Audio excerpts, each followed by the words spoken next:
Every ending is a beginning, every beginning is an ending. Let's talk about the Leo new moon. I'm going to talk about it through the lens of astrology, human design, and gene keys, because that's what I do. This new moon in the sign of Leo, which is the archetype of the benevolent leader. This ties in themes around leadership, self-expression, trust, loyalty, the people that are in your life, and the things you've been doing to ultimately move yourself forward. When we look to human design, this is happening in gate 33, located in the throat center, meaning it's going to be around manifestation, bringing something to form. Gate 33 is called retreat or privacy. Essentially, it is this energy around recognizing the stories in your life, leaning into mindfulness to be able to have clarity and even revelations around your experiences, your stories, being able to separate the myth from the reality, and recognizing that things like suffering is oftentimes a tool that life uses to hone us. But at some point, we have to be willing to put that down, to be able to have a wide angle lens and separate ourselves from the story so we can graduate from a trial and move forward and ultimately use our wisdom as a gift to help others. Additionally, this energy taking place in line 6 of gate 33, which is the very end, this is an energy around being able to close something out. While new moons are around new cycles, every new cycle is an ending of an old one and vice versa, but this specifically is, this energy is around being able to say, I'm done. I'm done with that. And whatever you're done with is up to you, but it's around leaning into that and recognizing that you're guided in putting a cycle to bed. Additionally, this energy, the sixth line of gate 33, is the very end of the quarter of civilization, which is what the sun has been in for the last 3 months. This is an energy around building, putting form into things so that ultimately your manifestations can be built on top of the structure and the form and the systems that you have built. Right after this new moon, the sun moves into gate 7, which is the beginning of the quarter of duality, which is around relationships and building and collaboration and cooperation, essentially using whatever was built to build upon that. In Gene Keys, this is the energy of using the gift of mindfulness to transcend the shadow of forgetfulness to ultimately create or embody the highest essence of revelation. So this is around bringing something to a close, allowing for a breakthrough, allowing for a revelation, seeing where you can close out a cycle so you can ultimately begin with a new energy. On top of that, we have some pretty significant astrology following up. About 12 hours, 13 hours after this new moon, we have Mercury stationing retrograde, starting first in the sign of Virgo, then moving back into Leo, where we have this new moon.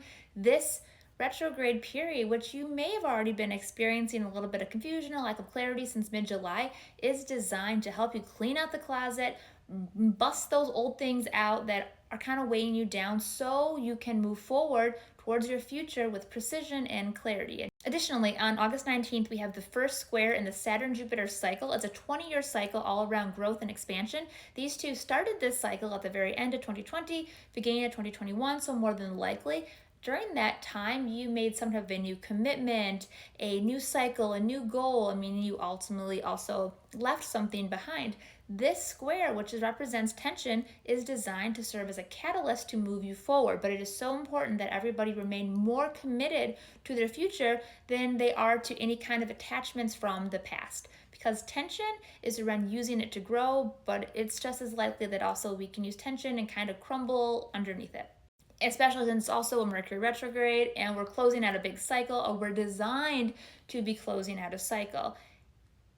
This is where the intentionality always comes in. Some of the other aspects in the human design chart, we have some planets in 35, which can be around progress and really wanting to build. We have some energy in 29, which is around commitment and staying devoted to something. So this is around recognizing, what do you want to be using your energy towards and for and through, and how are you feeling fulfilled? Are you trying to force something that isn't in alignment? Are you exhausted? Are you inspired? Do you need a break? Do you need a nap?